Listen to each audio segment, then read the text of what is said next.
Hello friends, good evening. Welcome to Smile Talk paramedical channel.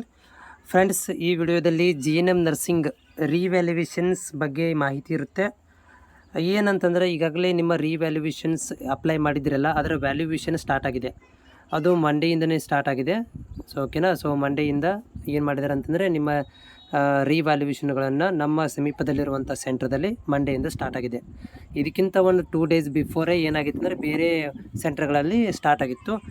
ಒಟ್ಟು 5 ಸೆಂಟ್ರ್ಗಳಲ್ಲಿ ನಿಮ್ಮ ಕರ್ನಾಟಕದಲ್ಲಿ valuation start ಆಗಿರುವಂಥದ್ದು ನನಗೆ ಮಾಹಿತಿ ಬಂದಿರೋ ಪ್ರಕಾರ. ಮತ್ತು ಇನ್ನೊಂದೇನೆಂದರೆ, ಇದು ವ್ಯಾಲ್ಯೂಯೇಷನಿಗೆ ಸ್ಟಾರ್ಟ್ ಆಗಿದೆ. ಇವತ್ತು ಕೂಡ ಗೌರ್ಮೆಂಟ್ ಹಾಲಿಡೇ ಇತ್ತು, ಹಾಫ್ ಡೇ ಇತ್ತು ಇವತ್ತು. ಇವತ್ತು ತುಂಬ ಕಡಿಮೆ ಇರ್ತಾರೆ ವ್ಯಾಲ್ಯೂಯೇಷನ್ ಮಾಡುವಂತಹ ಲೆಕ್ಚರರ್ಸ್ಗಳು, ರಜೆ ಇರೋದರಿಂದ. ಆಮೇಲೆ ನೆಕ್ಸ್ಟ್ ಏನಾಗುತ್ತೆ ಅಂತಂದರೆ, ಇವತ್ತು ಬಿಟ್ಟರೆ ನಾಳೆ ಲೆಕ್ಕ. ಅಂದರೆ ಈಗ ಸ್ಟಾರ್ಟ್ ಆಗಿ 2 ಡೇಸ್ ಆಯಿತು. ಇವತ್ತಿನ ದಿನ ರಜೆ ಕೊಟ್ಟರು ಕೂಡ ನಾಳೆ ನಾಡಿದ್ದು 2 ದಿನದ ಲೆಕ್ಕ, ಟೋಟಲ್ 4 ಡೇಸ್ ಆಯಿತು. ಕಂಟಿನ್ಯೂಸ್ ಆಗಿ ಏನಾಗುತ್ತೆ ಅಂತಂದರೆ, ನಂಬರ್ ಆಫ್ ಇದರ ಮೇಲೆ ಅಂದರೆ ನೀವು ಅಪ್ಲೈ ಮಾಡಿರುವಂತಹ ಪೇಪರ್ಸ್ಗಳ ಮೇಲೆ ಇದು 10 ಡೇಸ್ ತನಕನೂ ವ್ಯಾಲ್ಯೂಯೇಷನ್ ಆಗುತ್ತೆ.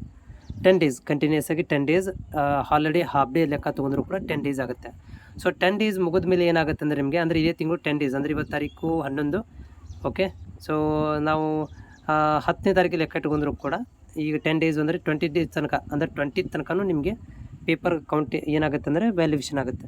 ಈ 20ನೇ ತಾರೀಕಿಗೆ ವ್ಯಾಲ್ಯೂಯೇಷನ್ ಆದಮೇಲೆ ಮುಂದೆ ಏನು ಮಾಡ್ತಾರೆ ಅಂತಂದರೆ, 25ನೇ ತಾರೀಕು ತನಕನೂ ಟೆಕ್ನಿಕಲ್ ಪ್ರಾಬ್ಲಮ್ ನಿಮ್ಗೆ ಗೊತ್ತಿದೆಯಲ್ಲ, ಅದು ಟೆಕ್ನಿಕಲ್ ಪ್ರಾಬ್ಲಮ್ ಆ ಇಶ್ಯೂ ಅಂತ ಕ್ಲಿಯರ್ ಮಾಡಲಿಕ್ಕೆ ಒಂದು 25 ಡೇಸ್ ತನಕ ಆಗುತ್ತೆ. ಮುಂದೆ ಕಾಲೇಜ್ಗಳಿಗೆ ಮಾಹಿತಿ ಕೊಡ್ತಾರೆ, ಯಾರು ಇನ್ನೂವರೆಗೆ ಕಾಲೇಜ್ನವರು ರಿವ್ಯಾಲ್ಯೂಯೇಷನ್ ಪೇಮೆಂಟನ್ನು ಪೇ ಮಾಡಿಲ್ಲ. ಪೇಮೆಂಟನ್ನು ಯಾರು ಇನ್ನೂವರೆಗೆ ಬೋರ್ಡಿಗೆ ಪೇ ಮಾಡಿಲ್ಲ, ಅದರ ಒಂದು ಸರ್ಕ್ಯುಲರ್ ಕೊಡ್ತಾರೆ. ಅವರಿಗೆ ಮತ್ತೆ 10 ಡೇಸ್ ಟೈಮ್ ಕೊಡ್ತಾರೆ. ಓಕೆನಾ. 10 ಡೇಸ್ ಟೈಮ್ ಕೊಟ್ಟರೆ ಅಪ್ರಾಕ್ಸಿಮೇಟ್ಲಿ ಏನಾಯ್ತದು, ನೆಕ್ಸ್ಟ್ ಮಂತ್ ಫಸ್ಟ್ ವೀಕ್ ತನಕನೂ ಹೋಯಿತು. ನಿಮ್ಮ ಲೆಕ್ಕ ಏನಂದರೆ, ನೆಕ್ಸ್ಟ್ ಮಂತ್ ಫಸ್ಟ್ ವೀಕ್ ತನಕನೂ ಏನಾಗುತ್ತೆ ಅಂತಂದರೆ ರಿಸಲ್ಟ್ ಬರುವಂಥ ಯಾವುದೇ ಥರಂಥ ಸಾಧ್ಯತೆಗಳು ಇಲ್ಲ. ಇನ್ನು ಅಂದಾಜಿಗೆ ನಿಮಗೆ ಲೆಕ್ಕ ಕೊಟ್ಟಿದ್ದೀನಿ ಎಷ್ಟು ಡೇಗಳಲ್ಲಿ ಆಗುತ್ತೆ ಅಂತೇಳಿ. ಇದರ ಮೇಲೆ ಕೂಡ ನೆಕ್ಸ್ಟ್ ವ್ಯಾಲ್ಯೂಯೇಷನ್ ಕಂಪ್ಲೀಟ್ ಆಗೋದನ್ನು ಕೂಡ ನಾನು ವಿಡಿಯೋ ಮುಖಾಂತರ ತಿಳಿಸ್ತೇನೆ ನಿಮಗೆ ಮುಂದಿನ ದಿನಗಳಲ್ಲಿ. ಎಲ್ಲಿ ಅಪ್ಡೇಟ್ ಏನಾಗುತ್ತೆ, ಡೇ ಬೈ ಡೇ ಏನಾಗುತ್ತೆ ಅನ್ನೋದನ್ನು ಕಂಪ್ಲೀಟ್ ಆದರೆ ಕಂಪ್ಲೀಟ್ ಆಗಿದೆ ಅಂತ ಹೇಳ್ತೀನಿ, ಆಗಿಲ್ಲ ಅಂದರೆ ಆಗಿಲ್ಲ ಅಂತ ಹೇಳ್ತೀನಿ. ಏನೋ ಮಾಹಿತಿ ಬಂದರೂ ಕೂಡ ಏನು ಮಾಡ್ತೀನಿ ಅಂದರೆ ನಿಮಗೆ ವಿಡಿಯೋ ಮುಖಾಂತರ ಶೇರ್ ಮಾಡ್ತೀನಿ. ಯಾಕಂದರೆ ಮುಂದೆ ಸಪ್ಲಿಮೆಂಟ್ರಿದು ಕೂಡ ನೀವು ಕಾಯ್ತಾ ಇದ್ದೀರಿ, ಅದನ್ನು ಕೂಡ ರೆಡಿ ಮಾಡ್ಕೋಬೇಕು. ಹೀಗಾಗಿ ಈ ಒಂದು ರಿವ್ಯಾಲ್ಯೂಯೇಷನ್ದಲ್ಲಿ ನೀವು ಕಾಯ್ತಿರೋದು ನಿಮ್ಮ ರಿಸಲ್ಟ್ ಪಾಸಾಗಿ ಬಂದರೆ ಮುಂದೆ ನಿಮಗೆ ಈಸಿ ಆಗುತ್ತೆ, ಸಪ್ಲಿಮೆಂಟ್ರಿಗೂ ಅಥವಾ ಆ್ಯನ್ಯುವಲ್ಗೆ ಹೆಲ್ಪ್ ಆಗುತ್ತೆ ಅಂತೇಳಿ. ಅಥವಾ ನಿಮಗೆ ಗೇಟ್ ಆಗೋದಿಲ್ಲ, ಅಂದರೆ ಥರ್ಡ್ ಇಯರಿಗೆ ಎಲಿಜಿಬಲ್ ಆಗ್ತೀರಾ, ಸಪ್ಲಿಮೆಂಟ್ರಿಗೆ ಎಲಿಜಿಬಲ್ ಆಗ್ತೀರಾ ಥರ್ಡ್ ಇಯರ್ ಎಕ್ಸಾಮ್ ಬರಲಿಕ್ಕೆ.